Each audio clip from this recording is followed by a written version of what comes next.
Some very good news on the recruiting front, and I echo the sentiments of a lot of people when I say finally.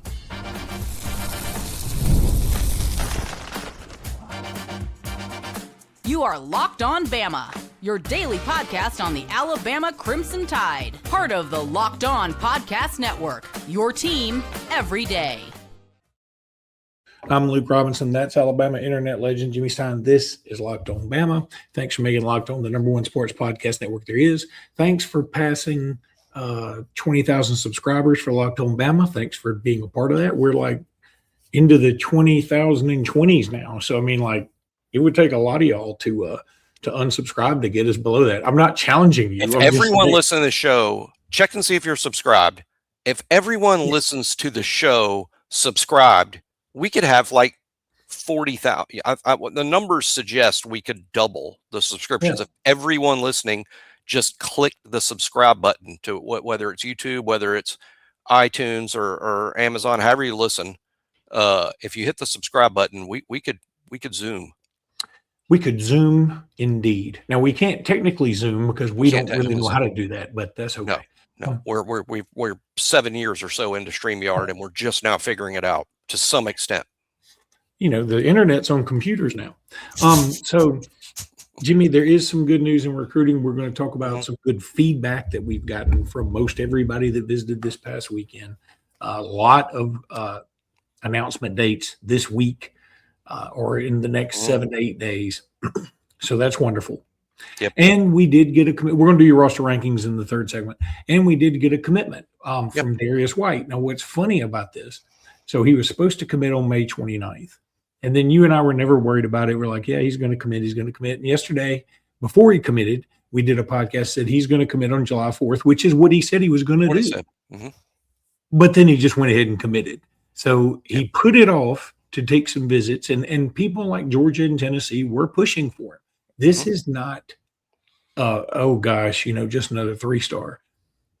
This is a cat to me that does have some upward mobility, and he could definitely move up 6'3", 175. Again, fits the stereotype of what this staff loves, either in the defensive backfield or as a wide receiver, tall, rangy, and he comes from a good program in Creekside. That is a very good program there in Fairburn, Georgia. So very happy with this. Glad it finally, we needed an infusion of good. I mean, look, it's not like getting Elijah Haven again, but it's a good pickup. Yeah, this is a good pickup simply because, I mean, I judge players. I know a lot of people judge players by rankings, and they're going to say, you're coping if you're not judging them by rankings. That's not true, and I'll get to that in a minute.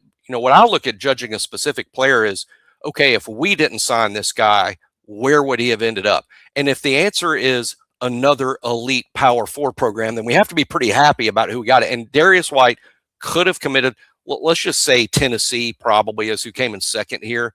And no doubt that's a good program. And by the way, the last two corners I can name at Tennessee were first-round guys. I mean, Colton Hood, I think he might have actually gone second, but he was projected by most to go in the first. And of course, from Alabama, by the way. Yeah, and of course, Jermod McCoy, who didn't go in the first, but only because he was hurt. Had Jermod McCoy never been hurt, he'd have gone in the first round. So I think he was projected to go in the first. Right, and then he got hurt, and then he didn't because of the injury. I'm just saying Tennessee is a good program in terms of especially recruiting at that position right now. Darrius White's a good pickup. It's not a shot in the arm as far as the rankings go at this time. I put Darrius White in the Ty Phillips bucket of, yes, he's not ranked that high yet. He may be. He should be. He should be. And I know everybody says, well, you say that about everybody. That's actually not true. I don't say that about everybody that's committed to Alabama. But Darrius White should be ranked higher. I don't really care that he's not ranked higher. I just care that we got Darrius White. We beat Georgia for him. We beat Tennessee for him. Cincinnati and Georgia Tech, apparently word is, pretty big money offers to which makes sense. He'd be a higher priority for those programs than he might be for some elite programs. This was a good pickup. One other thing, this staff has proved they're very good evaluators. This is a guy they wanted from the start. You go back to the very beginning of the 2027 cycle, this is a guy they wanted day one. They pushed for him minute one. They look at him no differently than you might be looking at somebody like Hayden Stepp. I mean, they've recruited them the same from the beginning. And Hayden Stepp, he'll be making a decision fairly soon. He's not a this week guy. I don't know that he's got an announcement date set, but there are several that do, and we'll talk about them now because there's a couple of law blocks to either make or recertify. A couple. I'm going to be a little conservative with it, but a couple. Oh, you're going to be conservative, huh? A little bit. Well, I try. You feel a little burned by Mitchell Turner? Yes. Yeah. That's our first law block going awry. And who knows? Maybe he does pick Alabama. We can't say right now he's not. It just doesn't feel like he is now. But let's see. And I don't remember whether we law blocked Antoine Jackson. I'm a lot less sure about him than I used to be. Although I think that there's a possibility that Alabama does land Antoine Jackson and Mitchell Turner and Hayden Stepp, even Monshun Sales. I'm not ruling Alabama out of any of those. I'm just not law blocking them or telling you guys, hey, tune in. This is going to be Alabama. I'll just say it doesn't feel like it once did for all of them. All of those. Yeah. Now, some that I do feel like it feels like it once did, same as it ever was, to quote, is it David Byrne? Is that his name? He did say that. He did. And I think Harry Styles had a similar. God, he had the worst tailor. Those coats were huge. Harry Styles? No, not Harry Styles. The Greg Byrne. Greg Byrne. He would be great. What is that guy? If Greg Byrne were in the Talking Heads, that'd be wonderful. Greg Byrne's son. Greg Byrne's son listens to the show. Your dad. We need a video. Him in a Talking Heads cover band, and he can be talking ADs or something. Same as it ever was. I want to see, Greg doing same as it ever was. Same dance moves that and you may ask yourself, is this another 3-star? His brother from another mother. So here's some names that that look like they're trending to Bama. Yep. Again, none of these are going to light a fire under you. I don't mean that as an insult to these particular kids. No. The staff. You mean rankings wise? I mean rankings wise. Again, none of these are going to go like, oh God, we're about to shoot up the rankings. That's not going to happen.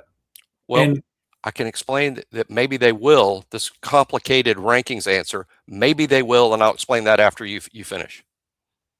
Okay. Stafford Willis from Arab, Alabama. Law block. He is law blocked. He's an offensive lineman. He's going to announce on Tuesday, and he's going to announce for Alabama. Yeah. It's not, again, I want to say, because every single podcast, we still have people that get in the comments go, y'all are spinning. We're telling you in advance, it's a nice pickup. It is not going to set the recruiting world ablaze. He is the number 51 player in the state of Alabama.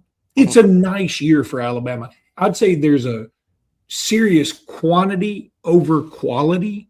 It's a nice year. I mean, to put it in perspective, Auburn just took the number 63 player in the state of Alabama, and they like him a lot, named Preston Williams, a safety. He's a pretty good player.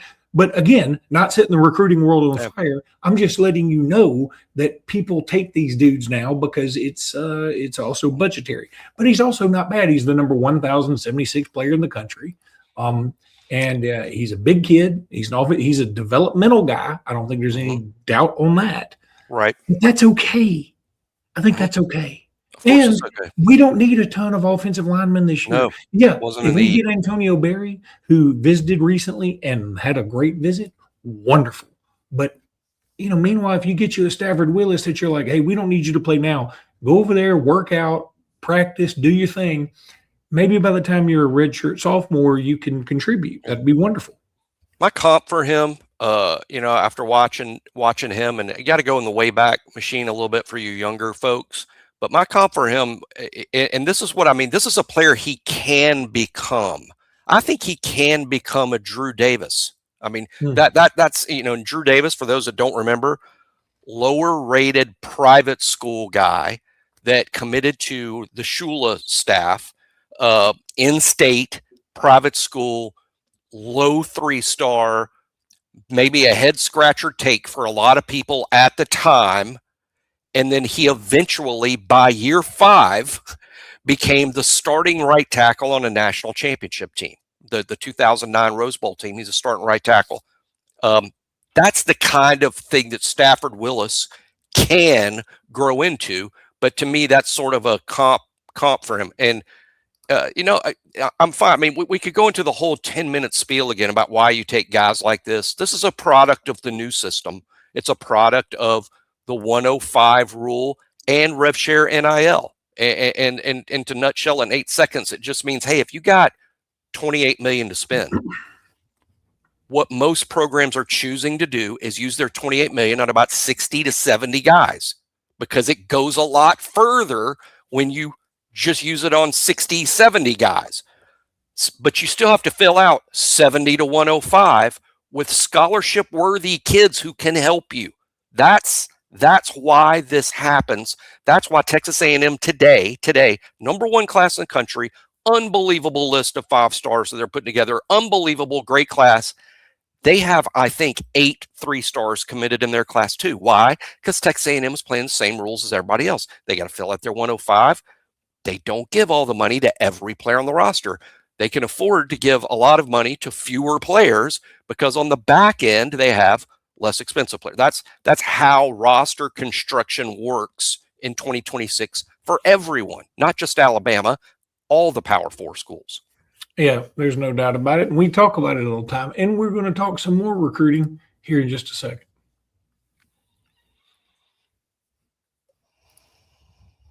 I don't know why my little thing. Am I okay? I'm back. You are here. Sorry, I see you. I see you. You're here. Sometimes it just gets wonky on me, my computer. But I'll tell you what never gets wonky ever, and that's Indeed. Look, Indeed is awesome. Workplace chaos can show up fast. You know this. That's where Indeed Sponsored Jobs comes in. Indeed Sponsored Jobs helps you reach candidates who actually fit what you're looking for based on skills, experience, and location. Finding the right person can make all the difference. You know that. I keep telling you, you know that, but I'm telling you too. Whether it's a building or a business or building a winning team, whatever it is, if you're building a business, building a winning team, it's all the same stuff. You need Indeed Sponsored Jobs. Look, some of the best moves organizations make aren't always the splashiest ones, just like in recruiting. One great addition can have a ripple effect on everyone around them. So, look, you want to go check out Indeed. It is the best. Spend less time searching and more time actually interviewing candidates who check all your boxes. Less stress, less time, less stress, less time, and more results. So when you need the right person to cut through your chaos, this is a job for Indeed Sponsored Jobs. And listeners of this show will get a $75 job credit to help get your job the premium status it deserves at Indeed.com/podcast. Just go to Indeed.com/podcast right now. Indeed.com/podcast. Terms and conditions apply because they apply to everything. You need to hire. This is a job for Indeed Sponsored Jobs. Jimmy Stein guaranteed it. What else you need? Okay, let's talk some more of these cats that came in. I think let's start with let's keep it mysterious. Cedric Simmons, Malcolm Simmons' brother. He visited Auburn this past weekend. Now, look, there are a lot of ways to go here. I'm not exactly sure what to read into this. He loved his visit at Alabama. I think he loved his visit at Auburn. I can tell you this. I think the Simmonses, I believe they were Bama folks. Right. But then Malcolm certainly was prioritized more by Auburn and Hugh Freeze, and Malcolm ends up going to Auburn. And that's fine. Malcolm was a good player. I know that he had the fumble in the punt return last year and all this blah, blah, blah, blah, blah. But he's a good player. He also torched us for 2 touchdowns, if I remember right, last year. So he is transferred to Texas Tech. For those he has transferred to Texas Tech. He's a good player. He's a really good – if he had transferred to Bama, I'd be happy. Okay. I'm not sure. Cedric doesn't come in with as many accolades as his brother Malcolm did. Correct. I think Cedric is a really good player. He has a chance to be the best receiver in the state this year, if you ask me. So here's my thing. I would love to have him. I would also love for Auburn not to have him, but it's not the end-all, be-all either direction. I'm pro Cedric Simmons committing. I hope he does. I'm I'm really 50-50 if he's going to. Yeah, this is not going to be a lob block for me either. I'm going to predict that Cedric Simmons commits to Alabama. I think he's going to choose Alabama. That's what my prediction is, but this is not a lob block. Don't confuse that with me telling you guys, like we did with Stafford Willis, where we're like, hey, he's going to choose Alabama. This, I'm not as sure. So, but I do think it will be Alabama. Auburn may prioritize him a little more than Alabama, and I think if you read between the lines, you know what prioritize means in 2026. And Auburn may have prioritized him a little higher, but Alabama likes him a lot. And I'm with Luke for I don't know any other way to say, I'll just say for a 3-star type kid like Cedric Simmons is, this kid has a chance to be good. This kid has a chance to be good. I'm big on, to me, when I'm looking at a prospect, I'm looking for one of two things that you've got to have. You better have one of these two. One is measurables. Are you the right size and speed to be successful in the SEC at your position? That's one. You either better have that. If you don't have that, you better have this other one, which is production. Are you one heck of a football player? I think Cedric Simmons is more production than measurables, but the measurables aren't bad at all. And I think are SEC worthy, but the production is what makes him a very interesting prospect. There are bigger, faster guys in the state. They're not gonna have 2,000 yards receiving like he did, because this kid has just a knack for playing the game. Brother's a heck of a player. He doesn't have to be Malcolm to be worthy of this by any means. I would be excited for Alabama to land Cedric Simmons. Am I going to be crushed if it's Auburn? No. He's not a player to be crushed over. And Auburn has been recruiting him longer than Alabama has. Alabama's kind of, I think, Luke, because you're probably about to, we'll knock out Kyron Caldwell right now. That's the other wide receiver that visited this weekend. Well, let me say this about Cedric before you do. I do want to talk about Kyron Caldwell. And I think you're going to make a great point because I can just see it coming. But Cedric is not as big as Malcolm. Cedric also is not as big as the other. We've spent all this time like, hey, they love the tall receivers. They love the tall DBs. Now, Cedric Simmons, he comes around about, I mean, he's actually listed at 5'8.5", which makes me think he's 5'7 3/4. And Malcolm was listed at 6 feet, and I don't think he was quite 6 feet. So he's not as big, but we did say this. The one thing that could turn the tide on that, pun intended, was that if they are super productive, and this guy is super productive. So again, I would love it if he joins this class. This is not Elijah Haven joining the class, but it is a nice pickup, and I would be happy with it. It's not going to move the meter recruiting rankings wise, but it's going to be a nice pickup in the end, and it's going to keep him going. It's a double whammy. It keeps him from going to your arch rival. So, I mean, that's a positive. And Auburn, I think, would like to have him. Kyron Caldwell visited this weekend. The other wide receiver that visited this weekend from Florida is another 3-star. I would say very similarly situated to Cedric Simmons in the grand hierarchy of recruits. He's kind of Cedric Simmons, but I live in Florida. That guy. Now, one difference between them that I find is significant, and Tim pointed this out. I'm stealing this from a post that Tim made. One thing in Kyron's favor, I think, here is he's 6'1". I mean, this is a kid that more looks the part. He doesn't have 2,000 receiving yards in a season. I think he had 700, which, by the way, is very productive for a high school player for sure.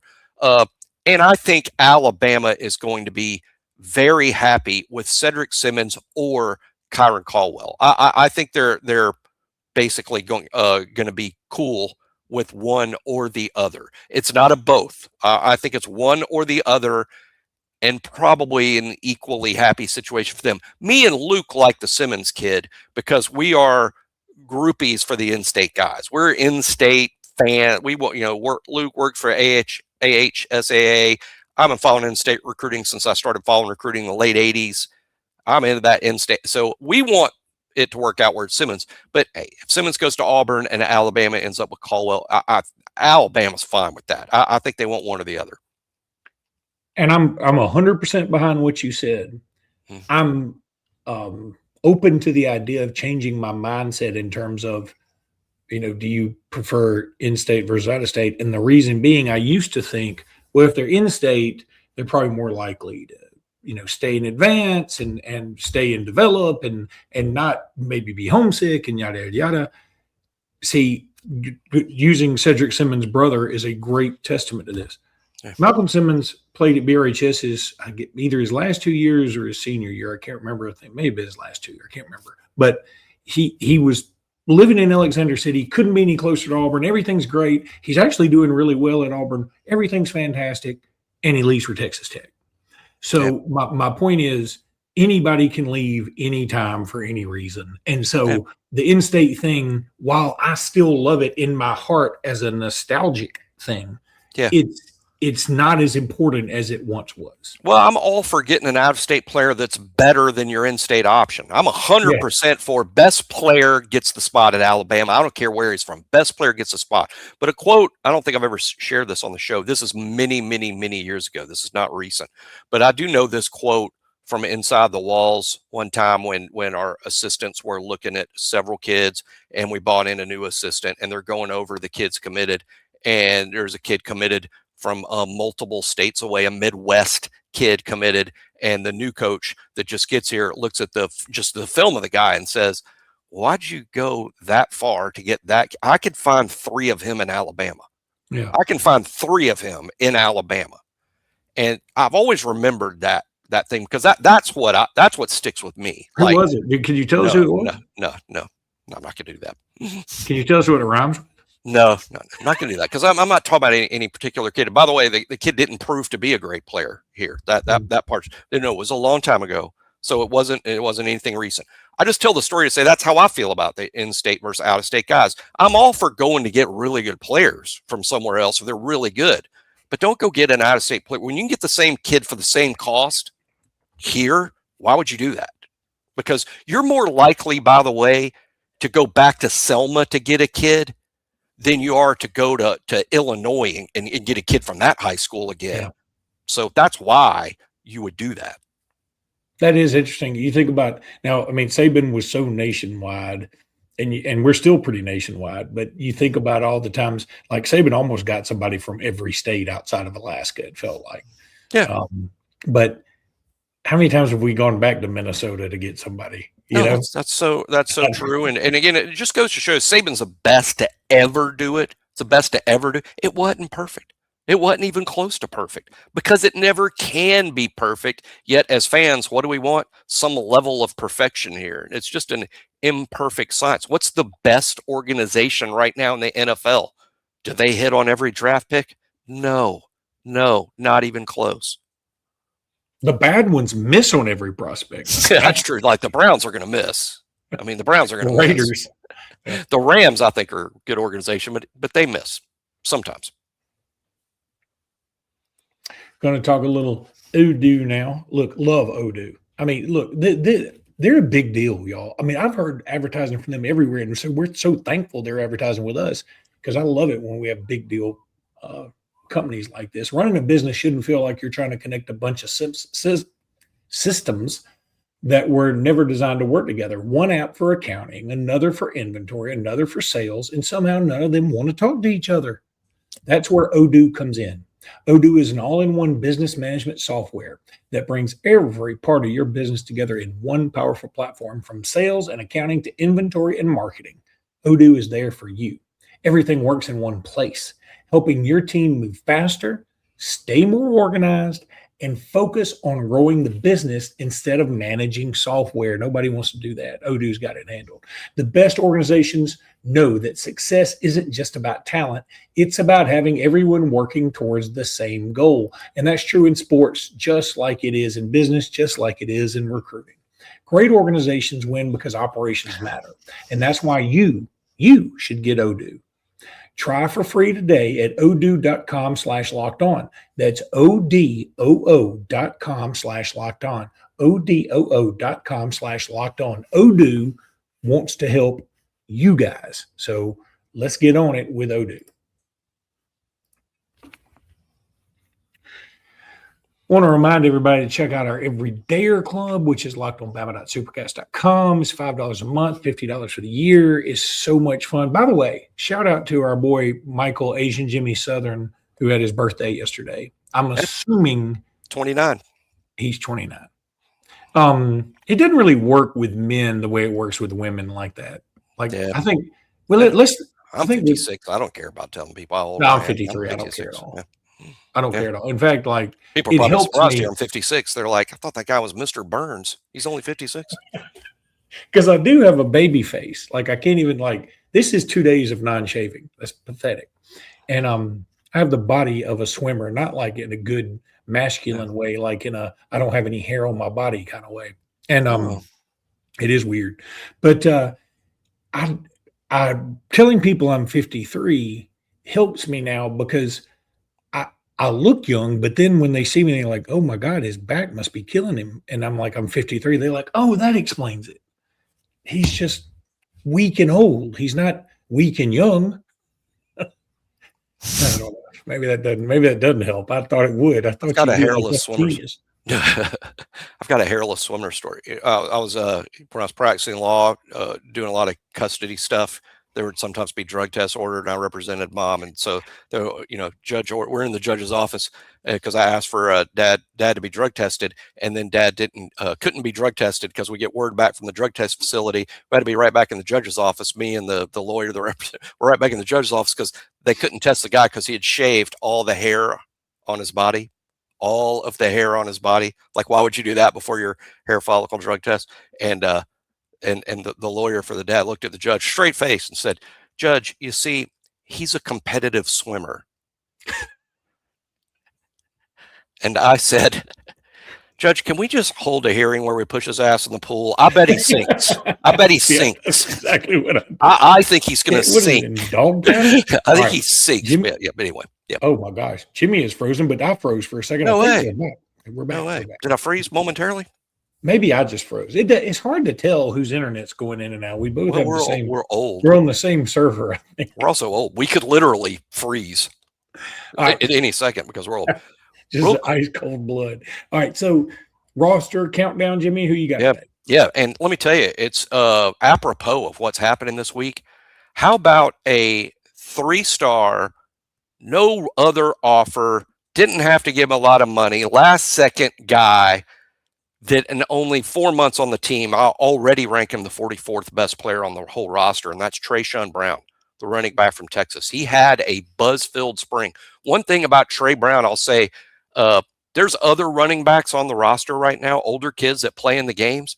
They've never had what I would call a buzzy spring or buzzy fall camp. They're doing fine. They're doing well, but didn't create some sort of buzz. Trey Brown did. There were players on our team this spring that said Trey Brown was the best player on the team this spring. That there are players with that opinion. So I have him at 44 just simply because of the depth at running back. It's crazy, Luke. I've got him as the 5th running back. We haven't got to the guys above him, but I'll admit now I've got Daniel Hill above him. I got Kevin Riley above him. I've got A.K. Deere above him. I've got E.J. Crowell above him, even though E.J. wasn't out there this spring. So I have Trey Brown as the 5th running back, yet 44th on the team. We have some interesting depth at running back now. I think what we're going to see happen, Luke, my prediction for the early part of the season, I think all 5 of those guys play with the ones at some point. All of them will audition with the ones. Don't bet against Trey Brown winning more reps with the ones. I think they're going to take a look at all of them. I think the kid was good enough this spring to have earned that shot. And again, this is a kid. Everybody this week is going to, not everybody, a lot of people listening are going to poo-poo some of the kids that commit this week. They're going to say, they're 3 stars. They don't have a lot of offers. They're not ranked very high. Neither was Trey Brown. Neither was him. He's been here 4 months, and he's already halfway up the roster ranking and is going to play with the ones this fall, not even developmentally. So he's just one example. And sure, maybe he's an exception to the rule, but he's a good example of why DeBoer and his staff seem to be excellent evaluators. And B, don't assume because a kid isn't ranked high that he can't play. There's all sorts of kids throughout history that weren't highly ranked recruits that end up being great players. It happens not even rarely, all the time. So Very excited about Trey Brown. If anything, I might have him underranked at 44, but there is just an interesting situation at running back for Alabama. Couple of things. I love that you said Trey Brown may get some time with the ones. I hate the idea of 5 different running backs being starters at some point this year. I hate that idea. Well, I don't know about starters. What I mean is getting reps with the ones, playing with the first team. Playing with the first team in the game. Okay, when you put it that way, it makes me feel a little better. I just it lets me think, boy, we're going to be, so unsettled at running back again, and I don't want to do that. When I went back and rewatched the season, were you surprised to learn? I know I was, to be reminded of this against Florida. This past year, we weren't that good at running back. Against Florida State, we had lost Jam Miller. Jam Miller didn't play against Florida State. He was out. I don't know how much of a difference it would have made, but we didn't have Jam Miller. We still played 3 running backs in the first quarter against Florida State. Richard Young, who started. I bet people don't remember that. Richard Young started the game. Next up was Daniel Hill. Third was Kevin Riley. And at the time, it was a shock to us. I mean, I'm sure when we did the show, could y'all believe Kevin Riley played as much as he did with the ones? We were sort of shocked that happened because he didn't really have a buzzy fall camp, but maybe he did, and they kept a lot of it in-house. But point being, they played 3 backs in the first quarter of the first game last year. If you play 3 in the first quarter of the first game this year, is it just going to be Hill, Riley, and A.K. Deere? I don't think so. I think they're going to be giving E.J. Crowell and Trey Brown both opportunities with the ones. So, but from that point on, it'll be about production. Who's producing? I don't bet against Trey Brown being one of those guys. Well, I'm with you on that part. That part I love. I want us to get settled on a dude, and then I just want us to have a personality. I don't like when you have 5 running backs. It feels like your personality is like Sybil. For those who don't know, she had multiple personality disorder. There was a book about it back in the 70s. I didn't read it myself. I just know it because I'm a child of the 70s. Yeah. I'm still a little freaked out over the David Byrne, Greg Byrne thing. I said, yeah, the lead singer of the Talking Heads, Greg Byrne. You know that guy. Please, when I see Greg Byrne next time, I hope he says, this doesn't come up. My son told me you want me to join some kind of band. Well, Greg Burns, he's roughly all right. He knows the Talking Heads. He knows exactly the Talking Heads. He's a hell of a lot more mature than we are. It is intimidating when I see him, and I'm like, we're kind of the same age, and you're so much better than me. So is the cast of Stranger Things. Cast of Look Who's Talking, the movie about babies. All right, that's going to do it for today's podcast. We'll be back tomorrow with more. Until then, roll tide, everybody. Roll tide.